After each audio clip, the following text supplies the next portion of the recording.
고통, 총량, 불변의 법칙, 이런 말을 들어보셨습니까? 이 법칙은 창의경영연구소 대표인 조관일 박사가 말한 법칙인데요. 고통, 총량, 불변의 법칙이 뭐냐? 말 그대로 한 사람이 일생 동안 경험하는 고통의 총량은 불변하다. 그런 법칙입니다.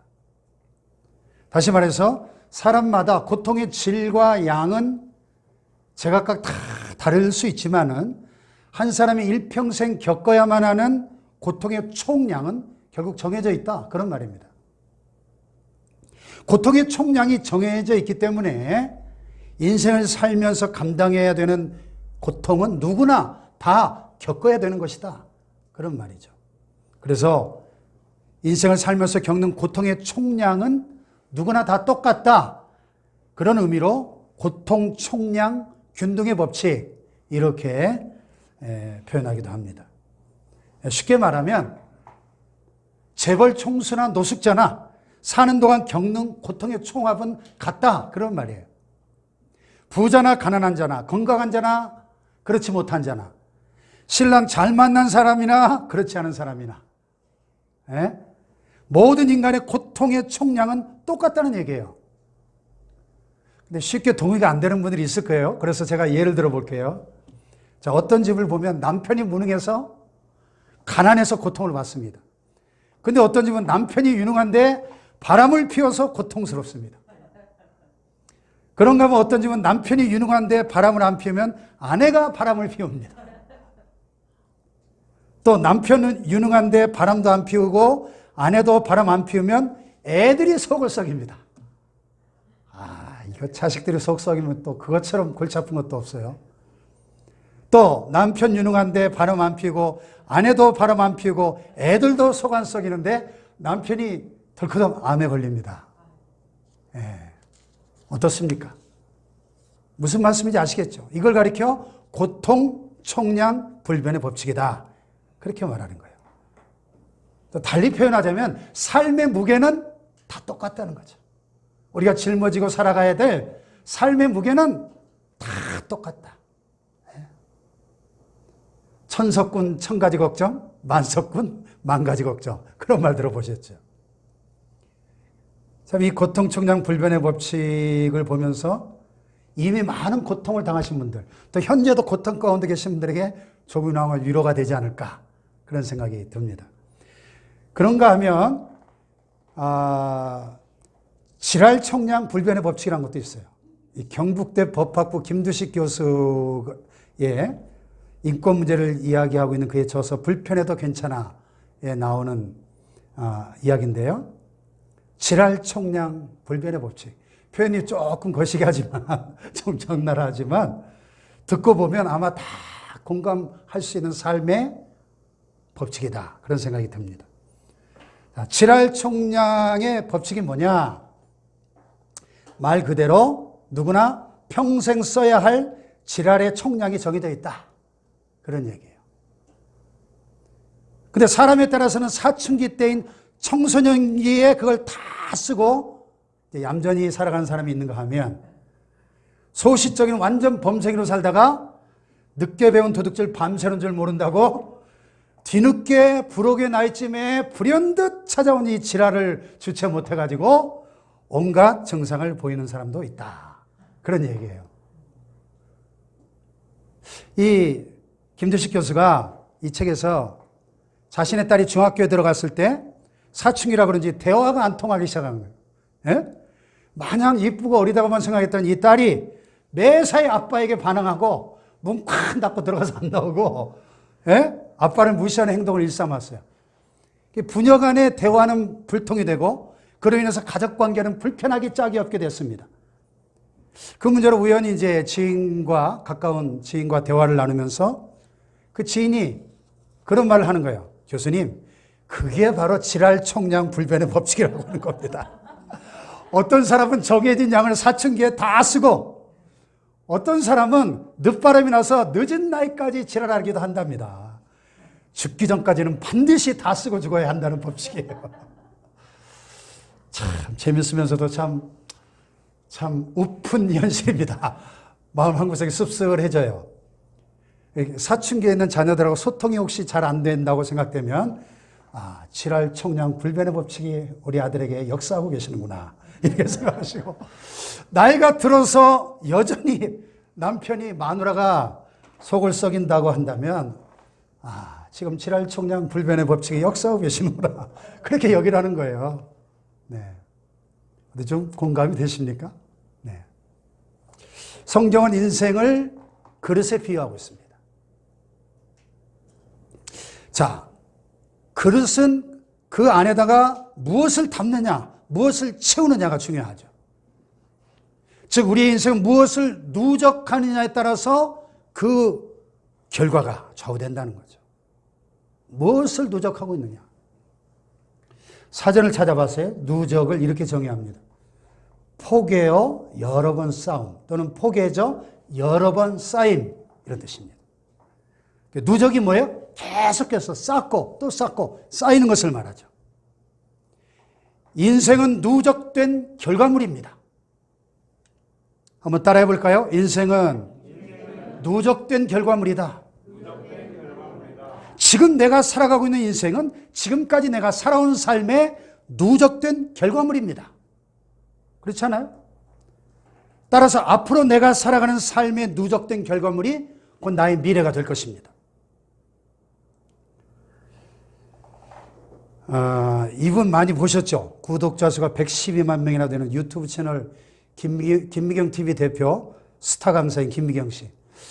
인터넷을 검색해보고 깜짝 놀랐어요. 생년월일이 저하고 똑같아요. 1965년 3월 1일생. 근데 이 김미경 씨가 쓴 책 가운데 이 한마디가 날 살렸다 중에 이런 말을 합니다. 오늘 하루가 확대된 게 일생이다. 하루의 크기는 결코 작지 않다. 내가 살아보니 하루는 무한대에 가깝다. 내가 원하는 성공도 내가 바라는 미래도 그 출발은 오늘 하루다. 하루는 24시간이 아니라 내 인생의 축소판이다. 만약 내 인생에 배치하고 싶은 미래가 있다면 오늘 하루 안에 넣어보라. 그렇게 매일 내가 원하는 것들로 하루를 충만하게 채워나가다 보면 인생이라는 큰 그림도 내가 원하는 모습으로 만들 수 있다. 여기서 하루는 24시간이 아니라 내 인생의 축소판이다. 이 말이 참 와서 꽂히네요. 정말 공감이 됩니다. 오늘 주어진 이 하루를 내 인생의 축소판이라고 생각하고 목표를 향해서 하루하루를 꾸준히 누적해 나갈 때 어느 순간에 목표를 이룬 나의 모습을 발견하게 될 것이다. 그런 얘기죠. 네. 이 김미경 씨는 무식한 축적기에 대해서도 이야기합니다. 자기가 보기에 소위 성공했다고 평가받는 사람들을 자세히 관찰해 보니까 무식할 정도로 노력하고 애쓰고 또 공부한 기간이 있더라는 얘기죠. 다시 말해서 자기 분야에 탁월해지기 위해서 쏟아부은 일정량의 기간이 반드시 있더라는 겁니다. 김미경 씨는 이걸 가리켜 무식한 축적기 이렇게 부르고 있는데요. 말 그대로 무식할 정도로 엄청난 양의 시간을 반복적으로 쌓아 올려서 눈에 띄는 변화를 만들어내는 기간이다 해서 무식한 축적기 이렇게 표현하고 있습니다. 예를 좀 몇 가지 들어볼게요. 이 친구들 잘 아시죠? 전 세계 한류 열풍을 불러일으키고 있는 월드스타 방탄소년단. 방탄소년단이 연습생 시절은 물론이고 데뷔 이후에 지금까지도 하루에 16시간 이상 춤 연습을 해왔다고 합니다. 별로 안 놀라시네요. 하루 16시간. 그러니까 밥 먹고 잠자고 차 타고 이동하는 시간 빼고는 춤 연습만 했다는 얘기죠. 어쩌다 하루 그렇게 한 게 아니고 수년 동안 매일 그렇게 했다는 거예요. 이 방탄소년단 TV에서 춤추는 거 보셨죠? 한번 집에 가서 유튜브로 방탄소년단 칼군무 딱 쳐보세요. 방탄소년단 칼군무 추는 거 보면 이거 인간들이 아니에요. 춤추는 게. 예? 무식한 축적기가 만들어낸 작품이라는 거예요. 요즘은 또 이 친구들이 대세죠. 트롯맨들. TV조선에서 개최했던 오디션 프로그램 미스터 트롯에 입상한 이 가수들이 종횡무진 활약하고 있습니다. TV 틀면 나와요. 날마다. 아주 지겨울 정도로, 너무 식상할 정도로 많이 나와요. 네? 근데 제가 엊그제 이렇게 TV를 잠깐 보니까 이 친구들이 나와서 얘기하는데 대부분 오랜 무명의 시간을 보냈더라고요. 네. 너무너무 힘들었지만 누적의 시간을 보냈다는 겁니다. 그래서 여기 장민호인가 맨 왼쪽에 있는 친구 아주 잘생겼던데 이 장민호라는 친구가 무슨 얘기를 하냐면 자기가 진작에 아이돌 가수로 데뷔했었는데 망하고 또 그 다음에 몇 년 있다가 발라드 가수로 데뷔했다 또 망하고 20에 20짜리 월세방 살았다는 거야. 야, 20에 20짜리 월세방이다 했더라고요. 보증비 20만 원에 월세 20만 원. 그 얼마나 춥고 배고픈 시절을 보냈겠습니까? 한번 생각해 보세요. 그래도 가수의 꿈을 포기할 수 없었기 때문에 도전하고 또 도전해서 마침내 꿈을 이뤘다는 거죠. 무식한 축적기. 그 누적의 시간이 오늘의 그들을 만들었다는 거예요. 어떤 분야든지 달인은 그냥 되는 게 아닙니다. 누적의 힘이 달인을 만드는 겁니다. 그러면 어떤 분야에서든지 원하는 분야의 전문성을 확보하기 원한다면 기초 실력을 쌓아가는 누적의 시간이 반드시 필요한 겁니다. 성장하려면 누적의 시간은 필수적인 것입니다.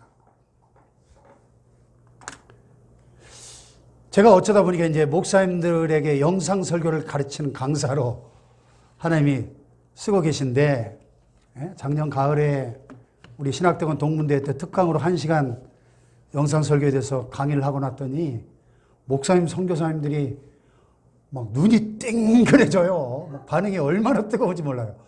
끝나고 막 와가지고 목사님, 사모님, 선교사님들이 와가지고 어떻게 그런 강의를 할 수가 있냐고 내 평생에 이런 강의는 처음 들어봤다고 너무나 대단하시다고 막 난리가 났어요.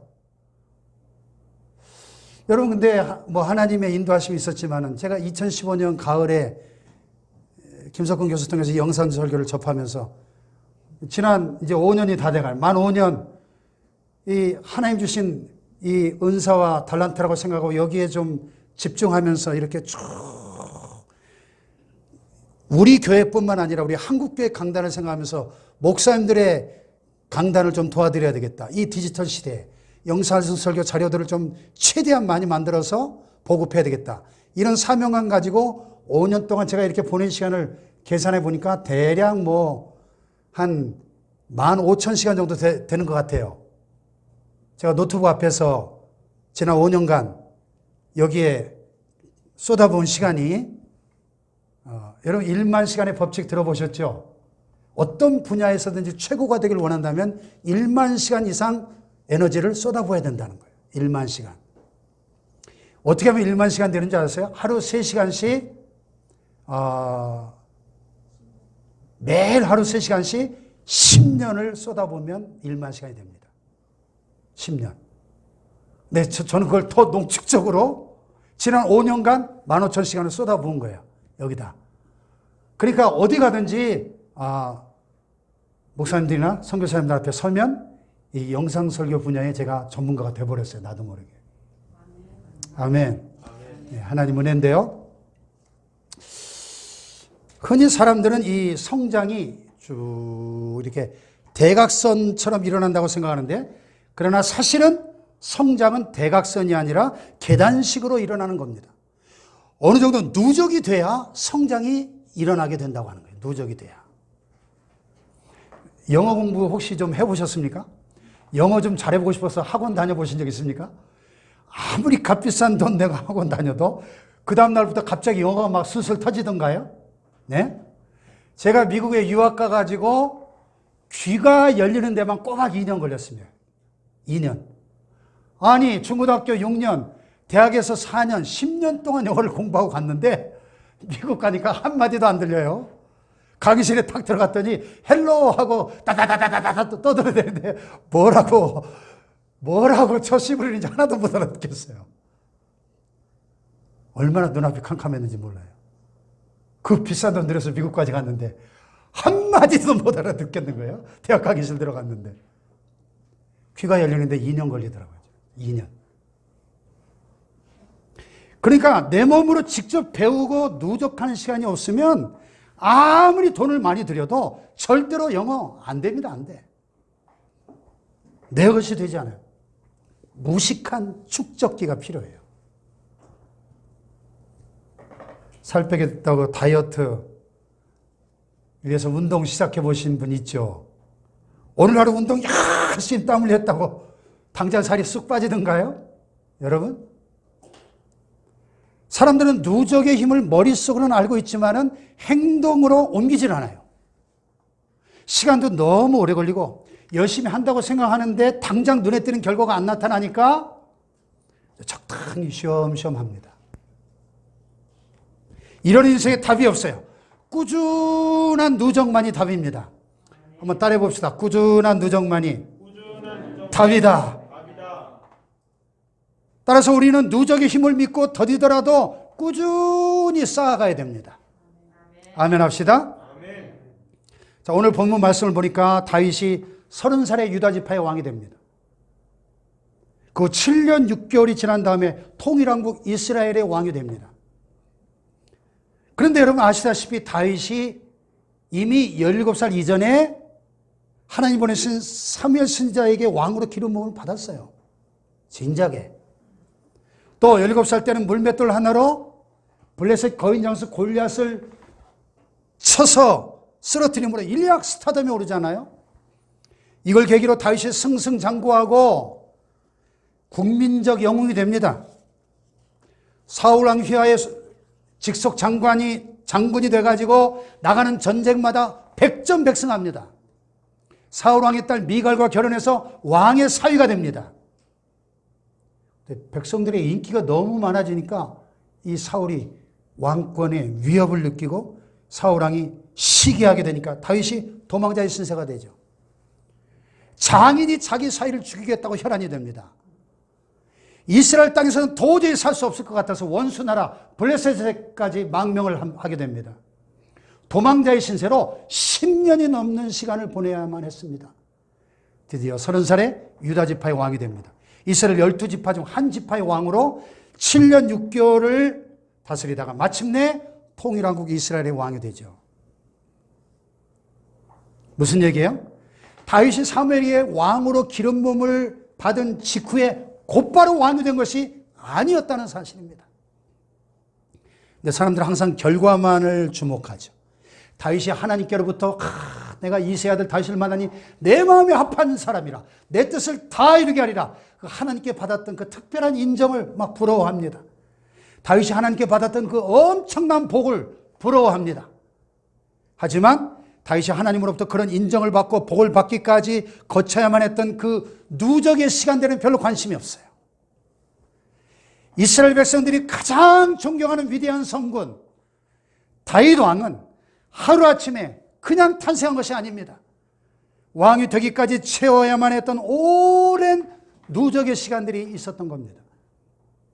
아멘. 다윗이 쌓아야만 했던 그 누적의 시간들이 결코 만만치 않았습니다. 자기 하나를 죽이기 위해서 3,000명이나 되는 군대를 동원해가지고 추격하는 사울왕의 그 칼날을 피해서 도망자의 신세가 되는 순간 머물 곳이 없어서 들로 산으로 숲이나 광야 동굴에서 잠을 청해야 됐던 날이 10년 넘게. 한번 생각해 보세요. 너무 배가 고파서 아히멜렉 제사장에 가서 거짓말로 진설병을 얻어먹고 골리앗의 칼도 얻습니다. 안타깝게도 그 일로 인해서 사울왕 귀에 그 소식이 들어가니까 아히멜렉을 비롯한 제사장 85명과 그의 일가족이 몰살을 당하는 대살육의 참극이 벌어집니다. 자기의 한 목숨 부지하기 위해서 블레셋 아기성에게까지 도망갔다가 정체가 들통나서 위기를 모면하기 위해서 입에 침을 질질 흘리고 담벼락을 끄적거리면서 미친 사람 흉내를 내서 탈출합니다. 블레셋의 망명에서 생활하던 중에 아말렉 족속의 공격을 받아가지고 자신의 부하들에게 죽을 뻔한 일도 경험을 합니다. 다윗은 이렇게 힘든 시간들을 견디고 또 견디고 이겨내고 마침내 왕의 자리에 오르게 되었다. 아멘. 바로 그 누적의 시간들이 다윗을 다윗되게 했다 하는 사실을 우리는 잊지 말아야 돼요. 한번 따라해 봅시다. 누적의 시간들이 다윗을 다윗되게 했다. 왜 누적이 답인가? 누적이 되어야 결과물이 나오기 때문입니다. 쌓이고 쌓여야 목표한 것이 이루어지기 때문에 그래요. 주역에 보면 물극필반 이런 말이 나와요. 물극필반. 무슨 말이죠? 사물이 극에 달하면 반드시 반전을 일으킨다. 그런 뜻입니다. 이 반전을 일으키려면 에너지가 축적돼야 돼요. 내공이 쌓여야 돼요. 하루하루 에너지를 쌓다 보면 어느 순간 대반전이 일어난다는 겁니다. 또 승거, 목단, 수적, 석천 이런 말도 있어요. 새끼줄로도 톱을 삼아서 오래 쓰면 나무를 자르고 물방울도 오래 떨어지면 돌을 뚫는다. 그런 말이에요. 사람들은 새끼줄로는 나무를 자를 수 없다고 생각합니다. 물방울로는 돌을 뚫을 수 없다고 생각합니다. 하지만 오랜 시간 누적이 되면 어느 순간에 그런 일이 일어난다는 거예요. 그 순간이 바로 임계점이죠. 임계점. 여러분 임계점이란 말 들어보셨나요? 임계점. critical point. 물은 99도가 아니라 몇 도에? 100도가 되어야만 끓습니다. 근데 물이 한 번에 100도가 됩니까? 아니죠.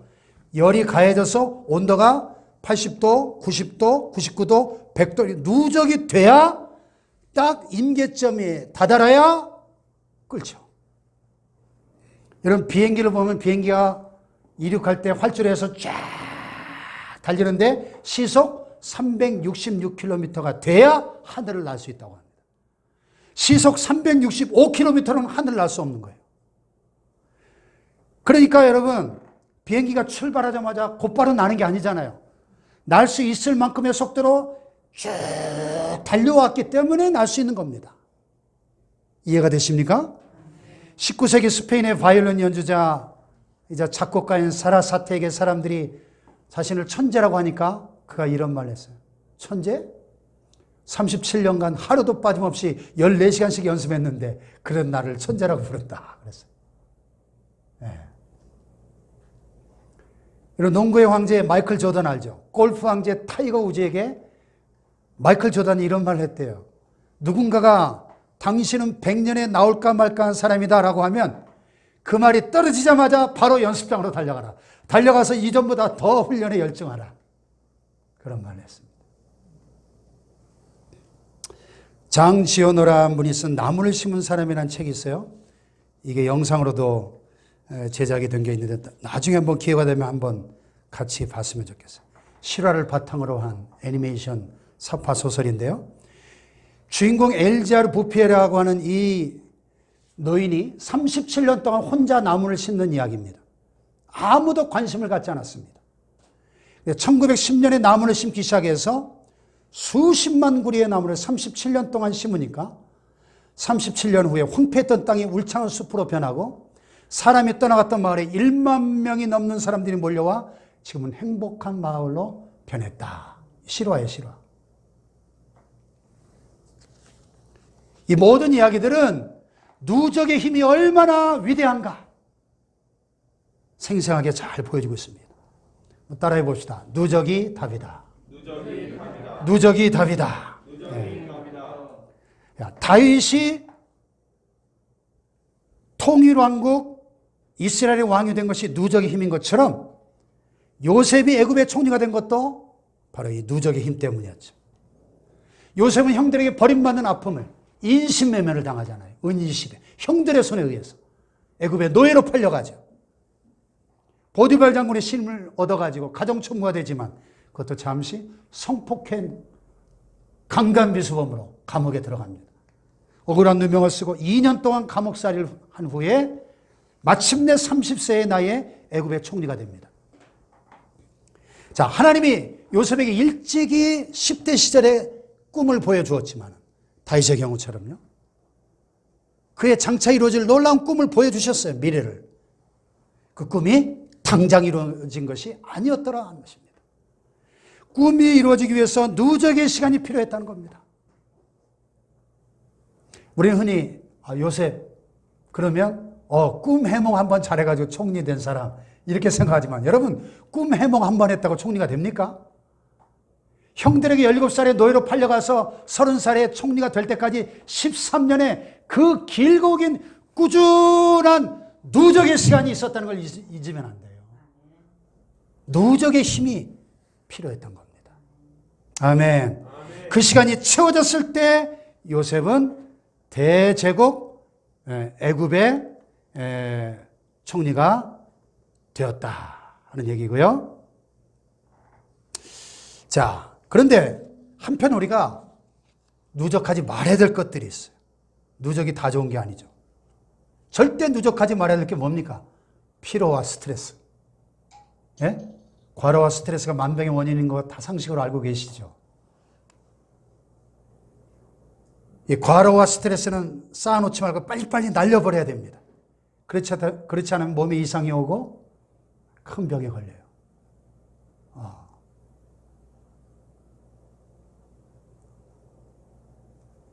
또 나쁜 마음도 오래 쌓아두면 안 됩니다. 우리 안에 있는 이 죄의 본성들이 있어요. 실제 죄악으로 일컬어지는 교만과 음란과 탐욕과 나태와 혈기와 거짓과 험담과 이런 악한 마음들 우리 안에 쌓아두면 폭발하는 겁니다. 이번에 그 레바논 베이루트 항구에서 대폭발이 일어나가지고 130명이 죽고 5,000명이 부상을 당하는 참극이 발생했죠. 뭐 여러 가지 설이 테러에 의한 공격이라는 설도 있고 여러 가지 이야기가 나오는데 가장 유력한 원인으로 추정되는 게 2,000톤 이상 쌓여있던 질산암모늄, 폭발력이 엄청난 질산암모늄을 너무 오랫동안 쌓아둔 것이 원인으로 지목되고 있습니다. 여러분, 죄의 질산암모늄을 쌓아두면 폭발하는 거예요. 폭발해요. 죄는 무서운 폭발력이 있습니다. 죄는 무서운 증식력이 있습니다. 죄가 쌓이고 쌓이면 반드시 죽음과 파멸로 끝난다고 성경은 말씀합니다. 욕심이 잉태한 즉 뭐를 낳고? 죄를 낳고. 죄가 장성한 즉 사망을 낳는다. 이 죄를 짓게 되면요, 마음에 좀 양심의 가책이 느껴지죠. 이러면 안 되는데, 안 되는데. 근데 자꾸 죄를 짓고 또 짓고 그러면서 회개치 않으면 그 죄가 꼬리에 꼬리를 물고 점점 누적이 돼가지고 나중엔 죄에 대해서 무감각해집니다. 죄에 대해서 무감각해지면 하나님의 말씀을 들어도 들려오질 않습니다. 회개하라 외쳐도 그 말씀이 내 귀에 들려오질 않습니다. 이 영적 무감각의 질병은 심각합니다. 심각해. 한센시병 아시죠? 나병. 성경에 문둥병으로 나온. 한센시병의 가장 큰 고통이 뭐예요? 고통으로 못 느끼는 거예요. 막 살이 썩어 문드러져 들어가도 그걸 막 잘라내도 전혀 고통을 못 느낍니다. 죄를 죄로 느끼지 못하는 거 무서운 일입니다. 우리는 죄를 누적해서는 안 돼요. 혹시 죄를 짓더라도 즉시 회개할 줄 알아야 됩니다. 아멘. 자, 그렇다면 결론적으로 우리가 그리스도인으로서 성도로서 누적해야 될 게 뭔가 두 가지만 나누고 기도 제목으로 삼으려고 합니다. 첫째, 실력을 누적해야 돼요. 실력. 다 같이 실력을 누적하자. 실력을 누적하자. 다윗이 왕의 자리에 오르기까지. 또 요셉이 애굽의 총리 대신이 될 때까지. 모세가 출애굽의 지도자로 세워질 때까지 각자에게 맞는 실력을 누적하는 시간이 필요했더라 하는 거예요. 여러분, 다윗이 그냥 우연히 어떻게 돌팔매질 한번 잘해가지고 골리앗을 물리쳤을까요? 아닙니다. 그 당시에 이 물맷돌은 강력한 무기였습니다. 그래서 고대 전쟁 영화에 보면 이 물맷돌 부대가 있었어요. 물맷돌 부대. 투석하는 부대가 있었습니다. 강력한 무기였어요. 그 물맷돌 연습을 수천 수만 번 아버지 양떼를 지키면서 얼마나 연습을 많이 했으면 그 중요한 순간에 골리앗 앞에서 그냥 두 방도 아니고 한 방에 골리앗을 쓰러뜨리잖아요. 실력이죠, 실력. 보통 실력입니까, 그게? 그렇잖아요. 요셉이 꿈 해몽 한번 잘해가지고 총리가 된 게 아니라니까요. 감옥에서 2년 동안 누구하고 지냈습니까? 바로왕의 술 맡은 관원, 떡 맡은 관원. 오늘날 청와대 비서실장이에요. 그들에게서 뭘 배웠을까요? 2년간 같이 살면서. 애굽의 정치, 경제, 사회, 문화, 그 모든 걸 배웠을 겁니다. 실력을 쌓는 시간이었던 겁니다. 총리가 되기 위한 실력. 실무를 인턴십한 거예요. 감옥에서. 할렐루야. 아멘. 각자에게 맞는 실력을 누적하는 시간이 필요해요. 내 분야의 프로가 되어야 됩니다. 프로가 되려면 실력을 쌓아야 됩니다. 학생은 학교에서, 직장인 직장에서, 사업하는 분 일터에서 실력을 쌓아야 돼요. 가정주부도 예외는 아닙니다. 가정주부도 주부로서 실력을 쌓아야 돼요. 요리를 한 번 해도 아주 끝내주는 요리가 나와야 됩니다. 인정받는 아내, 인정받는 엄마가 되시길 바랍니다. 아멘. 실력을 쌓아야 돼요. 나이가 들어도요, 실력이 있어야 어른 대접받습니다. 예? 실력이 있어요. 세계적인 경영학 대가 피터 드러커, 굉장히 장수했죠. 거의 100살 가까이 몇 년 전 세상 떠났는데, 피터 드러커가 뭐라 그랬냐면, 내 인생의 황금기는 60세에서 90세다. 야, 저는 그 말 들으니까 막 가슴이 뛰더라고요. 야, 나는 아직 시작도 안 했구나. 내 인생의 황금기는 60세에서 90세였다. 거의 100살을 살아보고 한 고백이에요, 그게. 한번 옆에 분을 바라보세요. 어휴, 황금기시네요. 황금기시네요. 황금기. 예? 황금기. 저는 아직 시작도 못했고. 예? 근데 여러분, 이 실력을 쌓을 때 조심해야 될 게 있어요. 다른 사람과 비교하지 말아야 됩니다. 자, 비교하지 말고 자신에게 집중해야 돼요.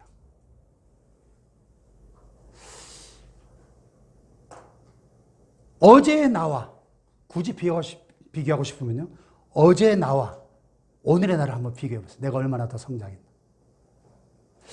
여러분, 꽃나무들 보세요. 봄이 오면 갖가지 꽃들이 만발하잖아요. 봄의 전령사. 그죠? 제일 먼저 뭐가 피죠? 매화 피고, 산수유 피고, 개나리, 진달래, 벚꽃. 근데 보면 다 피는 시기가 달라요. 그렇죠? 열매 맺는 과실수들도 보면 사과, 배, 감, 포도, 복숭아 다 틀려요. 그죠? 열매 맺는 시기가. 우리 인생도 마찬가지입니다. 우리 인생에 꽃이 피고 열매 맺는 시기가 다 다른 겁니다. 저는 아마 환갑쯤 되면 제 전성기가 오지 않을까. 그런 그 느낌이 많이 들어요, 요새. 예. 얼마 전 어떤 목사님이 이제 내일 모레 은퇴하신 목사님 저보고, 목사님 앞으로 굉장히 뜰 거예요. 제가 확신한 거예요. 굉장히 위로가 됐어요. 환갑쯤 되면 제 전성기가 오지 않을까. 예. 피터 드러커 말처럼. 인생의 꽃이 피는 시기와 열매를 맺는 시기가 다 다르다는 거예요. 그러니까 다른 사람하고 비교하는 게 의미가 없어요.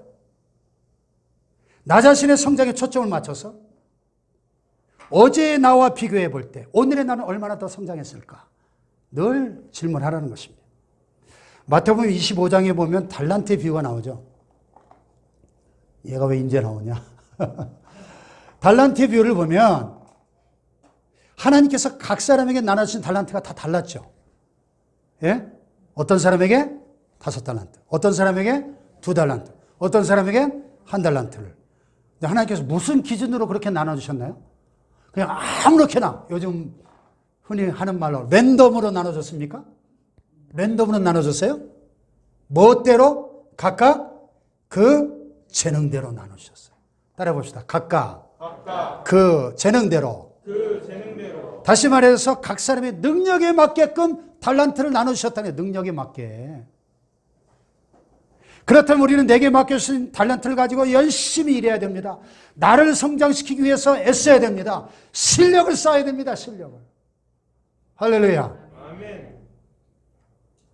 근데 우리는 실력을 쌓는데 초점을 맞추기보다는 자꾸만 다른 사람과 비교하는데, 예? 여보세요. 다른 사람과 비교하며 침 흘리는 사람이 아닌 실력을 쌓기 위해서 땀 흘리는 사람이 돼야 된다. 참 재밌는 말인데. 여러분, 비교하면서 침 흘리지 말고 실력을 쌓으며 땀 흘리시길 주님의 이름으로 축복합니다. 아멘. 비교하면요, 감사할 수 없어요. 여러분, 한 달란트 받았던 사람의 가장 결정적인 문제가 뭐라고 생각하십니까? 비교예요, 비교. 아니, 저놈들은 5달란트 주고 2달란트 주고 왜 나만 한 달란트 준 거야? 이 비교 때문에. 비교하면 감사할 수 없습니다. 비교하면 원망 불평할 수밖에 없고 열등감에 빠질 수밖에 없어요. 하나님께서 우리 각자에게 다른 달란트를 주신 것은 비교하라고 주신 게 아니에요. 열등감에 빠지라고 주신 것이 아닙니다. 각자에게 맡겨주신 달란트대로 최선을 다하라고 주신 겁니다. 아멘. 아멘. 실력을 쌓아가라고 주신 거죠. 아멘. 어제보다 더 나은 나를 만들기 위해서, 1년 전보다 더 나은 날, 10년 전보다 더 성장한 나를 만들기 위해서 실력을 쌓으시기를 주님의 이름으로 축복합니다. 아멘. 할렐루야. 아멘. 또 하나, 기도를 누적해야죠. 기도는 언제까지 해야 될까요? 지난주에도 제가 말씀드렸는데, 기도 언제까지 해야 되죠? 뭐 할 때까지? 예? 예. 응답 받을 때까지 해야죠. 다시 말해서, 기도의 분량이 찰 때까지 기도하라. 기도의 분량이. 예, 기도에도 기도 총량의 법칙이 있습니다.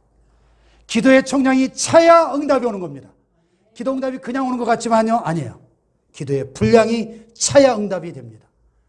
지난주에 그 엘리야의 기도 보세요. 비가 오기를 위해서 몇 번 기도했죠? 7번까지 가봐라. 7번까지. 7번까지 가니까 비가 쏟아지잖아요. 기도의 총량이 차야 됩니다. 기도의 분량이 언제 찰지 모르기 때문에 날마다 기도하는 겁니다. 여러분, 기도하는 시간을 아깝게 생각하지 마세요. 내가 기도한 만큼 기도는 쌓여가는 겁니다. 아멘. 하나님의 자녀들 중에 기도의 중요성을 모르는 사람들이 어디 있어요? 기도해야 된다는 사실을 모르는 사람은 없습니다. 근데 정작 기도하는 사람들은 그렇게 많잖아요. 왜? 기도해야 된다는 걸 알면서도 기도하지 않는 이유가 뭔가? 기도해봐도 안 된다고 생각하니까. 된다고 생각하면 안 하겠어요? 안 된다고. 못 믿는 거예요. 하나님의 말씀을 불신하고 있는 것입니다. 하나님께서 분명히 응답해 주신다고 했는데 그걸 믿지 못하는 거예요. 좀 기도해보다 안 이루어진다 싶으면 그냥 포기해버리는 겁니다. 자, 그러면 하나님의 문제입니까? 사람의 문제입니까? 예? 하나님은 아무 문제가 없어요. 하나님은 거짓말 하시는 분이 아닙니다. 문제는 인간에게 있습니다. 믿지 못하는 우리 자신에게 있는 것입니다.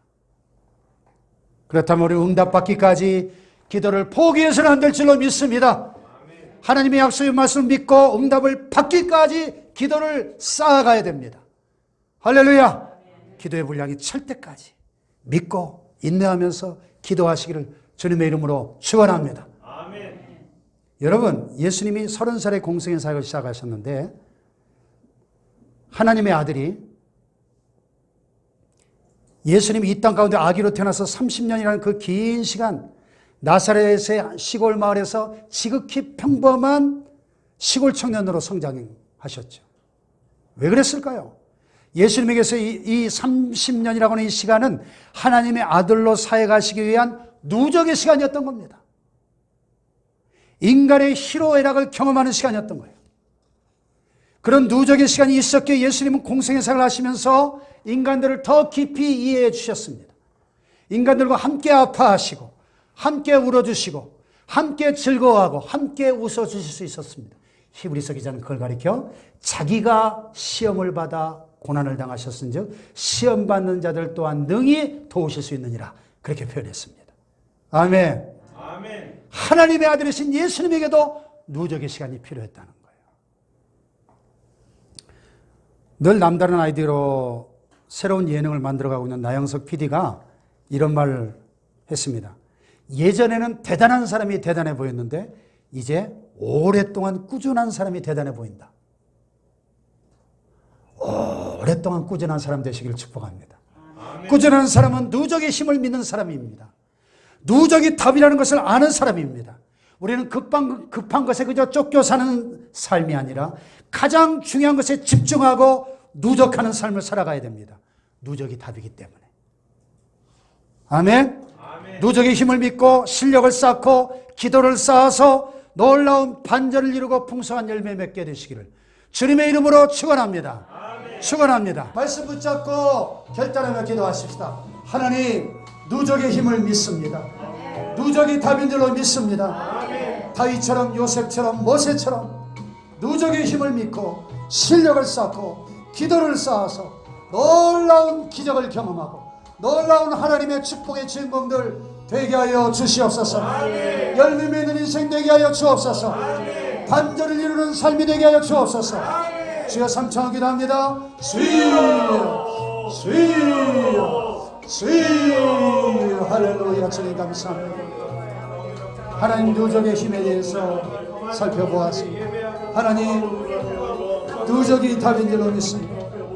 하나님 안에서 내게 주신 달란트로 실력을 쌓고 최선을 다해서 기도를 누적해서 응답받을 때까지 엘리야처럼 기도하고 부르짖고 기도하여 응답받고 하나님 놀라운 역사를 이루는 주인공들 되기를 원합니다. 기적의 주인공들 되기를 원합니다. 놀라운 대역전의 주인공들 되기를 원합니다. 기적의 역사의 주역들로 하나님을 자랑하는 간증의 주인공들로 놀라운 반전을 이루는 삶이 되게 하여 주옵소서. 하나님, 꾸준한 사람, 성실한 사람, 누적의 힘을 믿고 누적이 답이라는 것을 믿고 하나님 가장 중요한 것을 사명에 집중하고 누적한 삶을 살아가는 하나님의 사람들 되게 하여 주옵소서. 이제는 우리 주 예수 그리스도의 놀라우신 십자가의 구원의 은혜와 하나님 아버지의 독생자를 내어주신 사랑과 성령의 교통하심이 누적의 힘을 믿고 하나님 내게 주신 은사와 달란트와 사명에 따라 가장 중요한 것에 집중하며 실력을 쌓고 기도를 쌓아 하나님의 때에 놀라운 하나님의 뜻을 펼치고 열매 맺기를 원하는 반전을 이루기를 원하는 모든 주의 백성들 위해 이제로부터 영원히 함께 하시기를 간절히 축원하옵나이다. 아멘.